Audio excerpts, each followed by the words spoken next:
your screen. Oops.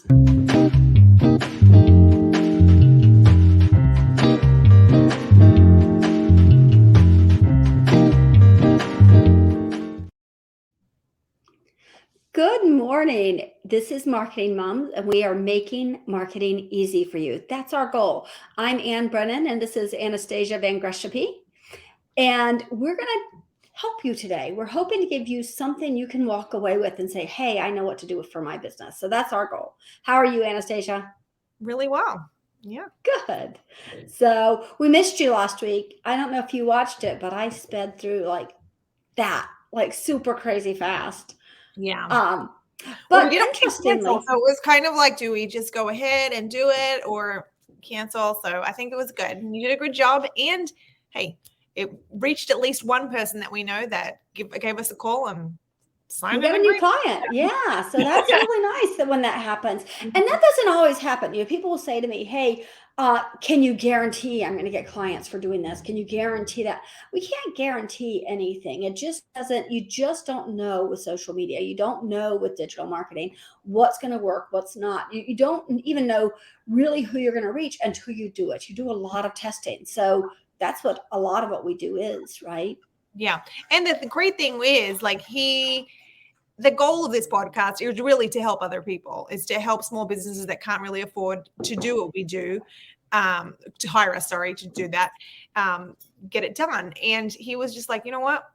Because he came in 2 years ago and met with us, and he was like, I haven't done any of the stuff that you guys said that I needed to do. So let's go. So yeah, and that was really nice. That's exactly what happens a lot of times. As a matter of fact, we have stopped consulting there. I will do it. I don't like to do it. But one of the reasons we stopped doing it was because I would tell people what to do. They wouldn't do it, and then they wouldn't get anything out of it. And so once I realized that, and same thing for strategy, I will not sit down with you and create an entire strategy for you that you can take and do something with. Why? I mean, it's not because I'm mean. It's because you're not going to do anything with it. So if you're not, don't pay for it. It makes no sense to me. So, I mean, that's just my 2 cents. I know there are a lot of companies that do that. I mean, we see it every day, right? It was actually last week, I was speaking with with Whitney about a client who was really like gung-ho and like sending us a lot of things when they first started with us, and things have dropped off and we haven't received a whole lot of pictures and updates from them. And it just goes back to everything that we talk about with, people will do it consistently for a certain amount of time, usually around 3 weeks, 4 weeks, and then it drops off. So, and it's not because they don't see value in it, or because they don't care, or because they don't care, or because they're not trying to grow their business. That's not the reason. The reason is because they get too busy in their business. And so it's totally understandable. But actually, it's a good lesson for us when you think about it. We talked about this last week. I called Anastassia early one morning, left her a message because that's what I do. She doesn't get up early, so I leave her messages early. But I called her and said, hey, what are we paying our CPA? And what do we get for that? And are we using everything that we get? Because I want to go to this next package that gives me some more benefits, but I don't want to do that if we're not using what we already have. Yeah. Right. And that's why people don't get things done, because they're not using what they have. Right. So we give them a strategy, they take it away, it sits in a drawer, and it's like, what did your teachers used to say about osmosis? You're not going to learn through osmosis. Your marketing's not going to happen just because you got a strategy. Mm-hmm. Yeah. So yeah. And it's a good thing to have, but you have to follow through. Like, just look at everything that we talk about every week. We're not telling you to tell the air and like put it out in there in the universe because maybe it'll manifest. No, we're giving you tools to do something, and right. Exactly. If you are like, every week I'm going to listen to the podcast and then I'm going to set 30 minutes aside and do what they tell me to do, you're going to see success from each one of the things that we're telling you to do.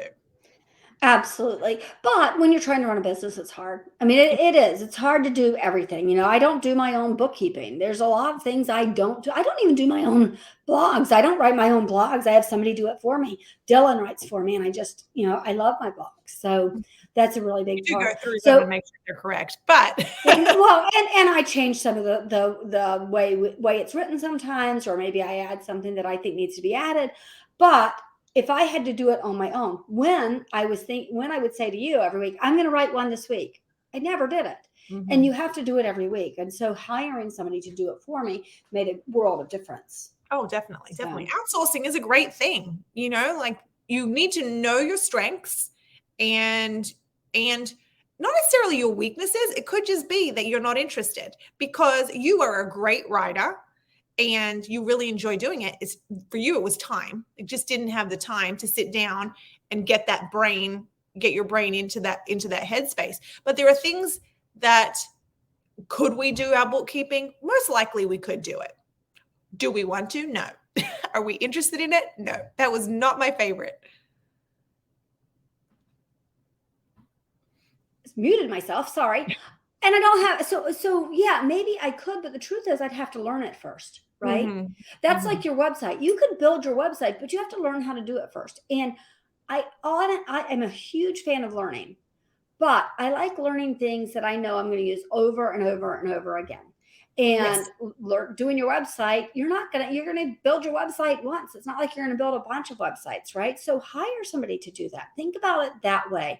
What are the things that somebody else could do for you because they know it better? They have time to keep up with it. They know how to do it. So we've gone off on a tangent. That was not at all what we were going to talk about today, but I think it's important. So that's how our office runs, right? We're all over the place. Always over a tangent. But the thing is, good things come out of it. It's our little ball juggling that I talk about all the time. We juggle balls and then we catch one and be like, oh, okay, here we go. Exactly. All right. So now that we've caught up a little bit, let's go ahead and talk about why we're here today.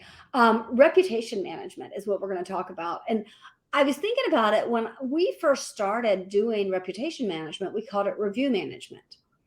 And I love the word reputation management so much more because that's what you're managing, right? You're managing your reputation in the market and it matters. Definitely. Right? So, and when we first started, we used to charge people we charge people separate. So we do social media, then we had a package for reputation management, and then we had our package for newsletters, and we built from that. And then we finally were like, no, we want reputation management to go hand in hand with social media because your reputation matters so much. And so we put it in together. So let's talk a little bit about why you should care. Anastassia, do you remember the doctor that we were talking to? We had sent a proposal and we were talking to him about social media, and he said, I don't care what people say about me. Do you remember this? Yeah. And it's for us, it was shocking because yes, I send my kids to school and I say, it doesn't matter what people think about you. When you're running a business, it matters. It matters a lot what people think about you, and you should be paying attention. So it goes hand in hand with what we were talking about earlier in previous episodes about you don't have a personal page because that's part of your reputation, right? So when we're talking about reputation management, we're definitely talking more about the reviews right here, but it all it all goes together.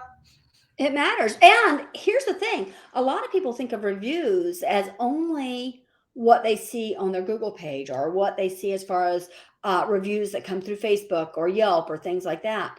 But the truth is you need to be paying attention to what people are. As a matter of fact, I am going to say it. I did it this morning. I usually don't, but I did do this morning. I put something on Twitter. You can go follow me on Twitter and see what I said. But I'm just going to tell you, Whole Foods, they send, I send something over. I say, I want these things delivered to my house. And each week I've thought, maybe I'm losing my mind. Maybe I'm putting this order in wrong. But I order a great big bag, 32 ounces of broccoli. And each week they've given me these little bags of broccoli, and not 2 or 3 of them to make up to 32 ounces, They just give me a little one. And I'm like, that's not a substitution. That is not equal. That is not a good substitution. So this morning I finally had enough because I ordered a case of water because Zane, takes water to school and, just different reasons that I wanted a case of water. So I ordered a case of water and they didn't have the water I asked for. Doesn't matter. They could have substituted, and they did with 6 bottles of water, 6 little bottles of water. I'm like, that is not an equal substitution. So I put that on Twitter, and hopefully they're going to see that. And then they will manage their reputation and say, you're right. Let us look into that and fix that problem, because it keeps happening, which is why I put it out there, because I've told them through their little customer service portal and not getting any satisfaction. So thought maybe if I put it this way, it'll become a policy. Then they'll say 6 does not equal 24. No. So, yeah. So pay attention to what people are saying about you on social media, in public, and in different, where else might they say things that I'm missing here? On their podcast. Yeah. Oh, I'm sorry. We do like to stir the pot a little bit over here. Yeah, I mean, you do need to be paying attention to what people are saying about you, for sure. Yeah. And I always talk about anything negative as being an opportunity. Oh yeah. Okay? And Yeah. so, Which leads us into always answer them, right? answer them. Yes, answer all reviews. Yeah. So when you answer a negative one, what's the best way, do you think, to answer that? It depends on what it is, right? Like we've had some clients where it's just been 1 star and nothing. Right. And it's like, for something like that, if we're talking about like our restaurants, or actually really anybody, you could say, we appreciate you taking the time to leave a review. However, we would really like to know why you only gave us 1, so that we can take steps to make improvements, or thank you for your feedback, but it would be helpful if we knew why you only gave us 1. Well, and I like what you just said. Thank you for your feedback. Thank you for your feedback is huge, because if you start that review, if they've left you a review and said how much they hated your restaurant, and you say, thank you so much for your review, your feedback is invaluable to us, that goes a long way.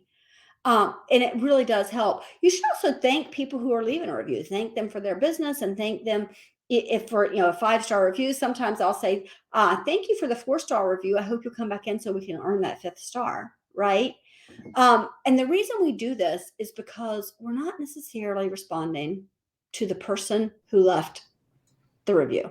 You're almost never responding to the person that left the review, right? I mean, I'm always telling people, because we have clients that take these negative reviews. They might get a 3-star, and they take it very personally, and they're like, I don't know what to do. And it's like, look, it doesn't matter. Let me tell you, if they've given you a 1-star, they're not coming back, and they don't care what you're going to say to them. But the person behind them that's looking at the reviews, because everybody, what do they say now? 80% of people trust online reviews as much as they trust a recommendation from a friend. Right. Really, online reviews are the new word of mouth. Exactly. It's just, you don't necessarily know the person who's telling you.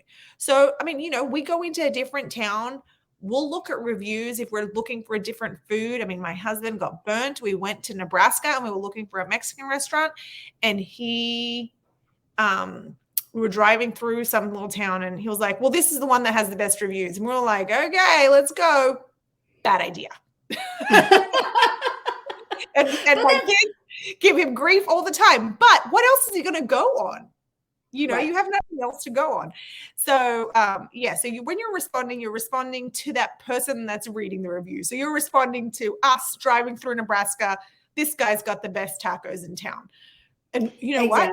Maybe they were the best tacos in town. So, it could have been that they were actually correct. But, so I think that's who you're responding to. You're always responding to who it is. Now, if you get this really angry review from somebody who is just, I mean, we've had some reviews that are like essays, they're just like, they did this and they did this and they did this and they did this. Now, if there is a rebuttal to where you can be like, we're sorry. It's always, you apologize to them, you thank them for their time. But it's your opportunity to get your side of the story out there without being defensive. You can't be defensive.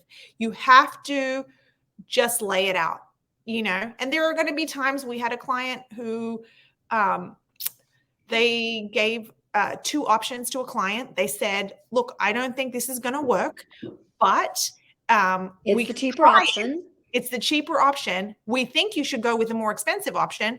The wife wanted the more expensive option. The husband wanted the cheaper option. They went with the cheaper option, even though he strongly suggested against it because he said, I really don't think this is going to work. And then he left a horrible review. Now, he called, he's like, I don't know how to handle this because, he's like, we only did exactly what he wanted us to do. So right. It's difficult. And that's exactly what we put. And we said, we're so sorry. That is exactly why we suggested the other option. And in your contract that we sent to you, it had 2 options. We strongly suggested the second option that was much more expensive. It's never fun when it doesn't work out. We're so sorry that the first one, we were rooting for you, right? We're trying to make it show we were rooting for you. We hoped that would work out. We were pretty sure it wouldn't, but if you wanted to try it, we were willing to give it a try. So I think you do have to sometimes put that out there. And then sometimes I was just thinking about it. Sometimes you can respond with a thank you for your review because people will know. And my favorite example of that is I have been coming to this restaurant for 25 years, every single Friday night, and it has always been 100% awesome. I've loved this place. And tonight I came in and it was horrible. And a 1-star review. And so I will say, thank you for your 20 years of loyalty. I really appreciate that. And then leave it at that, because really, everybody else is going to see that and say, really, you couldn't take the time to leave a good review, but the one time things went wrong, you're going to leave a bad review, and they'll see that. So don't beat yourself up about it. But I will say, I think a lot of times people hire us just so they don't have to look at that. And they only get them when we find that it's egregious, when we're like, hey, you have a problem. Yes. Right. Mm-hmm. Which actually, let's talk about that a minute. When you are, and I didn't put that as one of my banners, but let's talk about that. If you pay attention to your reviews, you can make your business better. You can create a better customer service experience overall. We had a client, actually, we ended up letting this client go because we talked to them about their reviews over and over and over again. And we were like, look, you're getting a lot of business from your social media, but you're doing such a bad job that your reputation is horrible. And it's really based on your reviews, one person. And we've told you this. It's this one person who is over-promising every single time, and they leave. What would happen, it was something they would install in a house, and they would say, oh, yes, you'll definitely have that by Thanksgiving. And so people were planning it. Or, oh, yes, you'll definitely have this by the time the baby comes. And there's no way. With what they were making, it was custom. It was something that was going to take a long time. And he could have said, this is custom. You're asking for something that's custom fit for you. And so, yeah, it's going to take a little longer, but it's going to be worth it. But he never said that. And the company, which is who we ended up letting go as a client, they were more interested in getting money on the front end too. So they didn't care that the customers were being overpromised. And for us, we felt very bad about that. We were like, this is not a good thing to be a part of, because we're not helping we're not helping them. No. And there's no way to help them, right? There's no way to, if people are going to be like that. I mean, right. We've got some ethical issues too, when we know that people are being lied to and we're helping them. Right. And you're helping, they're like, helping them. Exactly. But on your end, they could have taken that. They could have sat the guy down. 2 things. They could have sat the guy down and said, hey, don't overpromise. This is how you still sell and you still make as much money, but without overpromising. And this is why that's important, right? They could have done that. Or they could have honestly looked at themselves and said, are we paying our commissions too soon? Should the commissions be paid after delivery, Mm, right? Because, yeah. so there's any number of things you can do to make your business better by looking at your reviews. Well, One time we had the blonde lady who worked at a Mexican restaurant. that's right. Remember? That was exactly the one that I was going to bring up. Yeah. Yeah. And they didn't let her go. What they did was train her. Hmm. And we said, hey, thank you so much for your feedback. We've been able to train her and she's gotten much better at this. Would love you come in, give her another shot and see how it goes. And she did. She got better. People even came back and changed their reviews. So it matters. So it Definitely does. does. I mean, here's the thing. Like, you are hearing reviews. Okay, there are going to be some malicious people out there who are just nasty, you know, but reviews are a way to give you kudos, to give you feedback, whether or not you want to hear it. Because yeah, we Right. all think that our businesses are great and we have nothing to improve on. But news is, I mean, everybody has improvement. Everybody can improve all the time. Right. So you can use it for that. Use it. And what I love is when somebody refers to a specific employee by name in the review, because I Yes. think that's great. Another one of our restaurants, somebody gave kudos to the bartender, and so I send that along to the owner. I'm like, hey, here you go. Like, they really like this person. She deserves to know that, like, you can use it as an opportunity to train, but then you can use it as an opportunity to recognize your Right. employee Yeah, and grow that exactly. business, because you never know where the good idea is going to come from, where Right. that improvement's going to come from. It could come from my 9-year-old daughter, it could Right. come from somebody who we're no longer working with. It's from anywhere. You need to be open and just listen. You don't have to agree with everything, but Right. just pay attention Absolutely. or Absolutely. hire All people to right. pay attention for you. Yes, or hire people to pay attention for you. Also, repurposing your reviews. Mhm. Here's something that people leave out there. The truth is, yes, people go to Google to see how you're doing.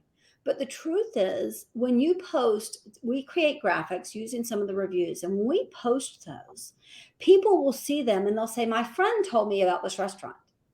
Well, the friend didn't. They saw it on Facebook. Mhm. But they saw it on Facebook. So repurpose it. Take a review that you got and put it out there and say, hey, look at this great review we got. There's a lot of different ways to do that. You can put it in a video. You could just copy it into the text. There's any number of ways you can do it, but start sharing those. It makes a big difference. It really does. It does. I mean, it gives you some content that you didn't create. It's somebody else's words. So you're not Exactly. tooting your own horn. They're tooting it for you. Exactly. You're just sharing it in a Exactly. way that Exactly. where more people will see it. And I want to say, don't be tempted to create your own. You should have reviews out there. If you're creating your own, you're putting them up there and you have no reviews, that's a problem. Yes. People will find it out. So don't create your own. Don't create your own reviews.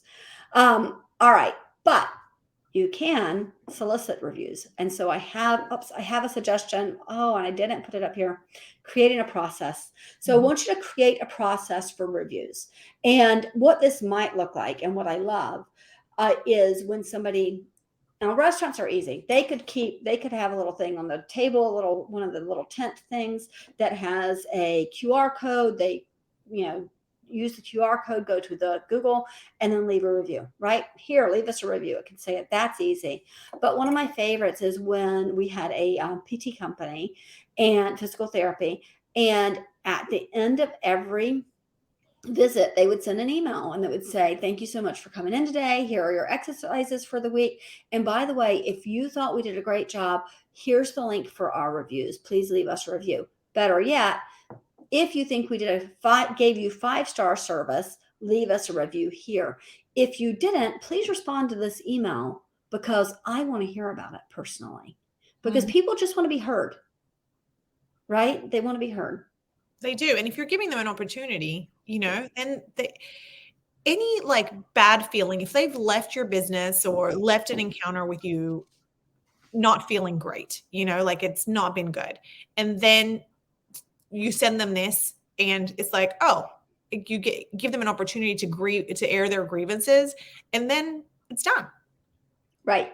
They can Right. let go of it. Exactly. They can let go of it, and if you respond in a way that makes them happy, that makes them whole, or whatever it is that they're upset about, then you could end up with somebody who not only is a repeat customer or a repeat client, but they could become evangelists for you, because they're like, you know what? Exactly. I had an issue.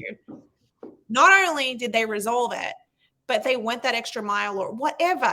People, if they feel Absolutely. like they're heard, then they are more likely to come back and to say good things about you. Absolutely. And I think there is a bad way, just so you know, there is a bad way to solicit reviews, and that is to blanket, right? We had somebody who we talked to, they were not our client, they were somebody else. And he said, "Oh, I just sent out 2,500 to people who I've done business with over the years, 2,500 emails and said, leave me a review. And then I got a bunch of negative ones back." Well, yeah, because what you said was leave me a review, and people who were unhappy did. The Mhm. If they'd worded it differently, if they'd said, "Hey, first of all, kind of pick and choose. If you know somebody's unhappy, don't send them something saying, 'Hey, leave me a review.' That's stupid." But if you have somebody who has said to you two things, pick and choose. Somebody said, "Oh my God, I love it." This happens with us. It actually just happened. Force Security messaged us and said, "Oh my God, you've done such a great job. We love what you're doing for us." And I said, "Hey, Ken, can you leave me a review?" And he did. And it's a beautiful review. So ask directly when somebody tells you that. But also, when you send something else asking, make sure you always say it exactly this way. "If we gave you 5-star service, please click here to leave a review. If we did not give you the service you deserved, our owner wants to hear from you. And click here to email the owner." It will make a huge difference to your reviews. Definitely. And also, don't send them all out on one day, because Yes. then when people are looking at your reviews, it's going to be very suspicious that all of the reviews came in 16 weeks ago. Right. You know? Yes, exactly. Exactly. So these are things to think about. And when we say we said we don't do a consulting package. But the truth is, if you're like, "Hey, Ann, I want to pick your brain about some of these things that you've had in your podcast. I want an hour of time." We'll give you that. We would not give it to you, but we would charge you for that. Sorry for that. Because we are kind of busy, but We're in we'd sit business. down with you and help you. Yeah. And figure out, okay, you want to do some things. What are the things that are most important, right? If you're a home service company, reputation management is huge. If you're a restaurant, reputation management is huge. Reputation management is It's just huge. huge. It It is. matters. It's just huge regardless of where you are. I mean, anytime you see, look, how many times do you go on there and you see, and they only have 4 reviews and they've been around for 20 years? Something's wrong. Yeah. Like, why? Why do you only have, Right. or where are you lying to me? Are you lying to me that you've been around for 20 years? Or like, I don't know. I know it makes you nervous, It doesn't it? could be because we're in the business that we're in, that we're just like, hold on a second, I'm a little bit Yeah, more. you should have some reviews. I'm not sure that you're really, yeah, I Yeah, know. are I you feel a the same legit way. business? Like, I don't think that you're a legit business if you don't have very many reviews, but Absolutely. All right. So your actionable item this week, it's really easy. I want you to create a template. I want you to create a template for reviews, saying exactly what I just said. Mhm. And want you to do something with this. I want you to send it. If you have employees, I want you to send that template to each of your employees, so that when they're out, if they're out in the field, that they will then send it. Or I want you to create a process. Whatever you do, I want to make sure you have a process in place to get new reviews. And I want you to talk to your employees about this. Talk to them about, think about hairstylists, right? You got 15 hairstylists in a salon. You want them all to be doing the same thing to solicit reviews. You don't want each one doing something different. You don't want them sending people different places. You need to be able to manage where they're sending them. Hey, this week we really need reviews on Google. So when you send them out, make sure they're going to Google. Hey, this week really matters that it goes to Yelp. Or this week I really want people to leave recommendations on Facebook. You need to create the process. I want you to create the template, and I want you to create the process for how you're going to get more reviews. And then I want you to come back and tell us what you did and how it worked. And when you're creating a template, most likely, like in Gmail, that's where we live.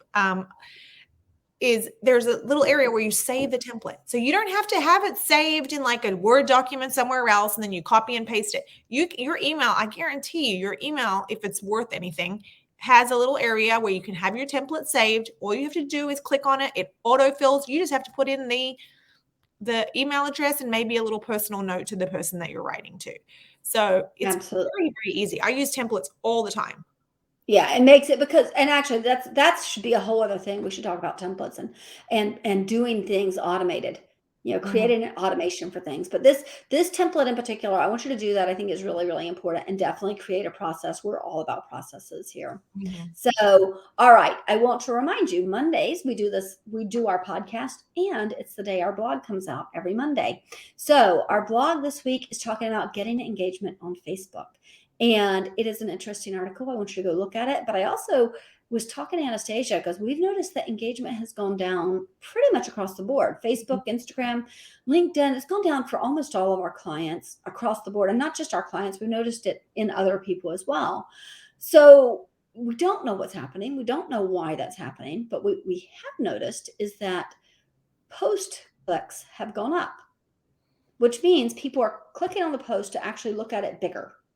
Yes. So that's good. What can you do to draw people to click more on a post, right? Mhm. If you go to the getting engagement on Facebook post, you'll see that some tips on doing exactly that. But at the same time, you can apply most of those things on how to get people to click through to your posts. Mhm. Why the post clicks don't count as engagement, I'm very confused by. But who knows? Somebody's messing around Who with something. knows? Exactly. All right. I want to remind everybody, you see the subscribe to on YouTube across the bottom. You can also subscribe wherever you listen to this. So if you're listening on Apple Music, I guess that's what it is now, or Apple Podcasts, or you're listening on Google Podcasts or Spotify or wherever you're listening, please, please, please go ahead and subscribe. And And oh, there we go. And you're going to say it. I'll have say you it. say it. Review. Leave us a review. And Leave us a last week, review. Whitney was looking at the stats and said that we've been listened to in 25 countries.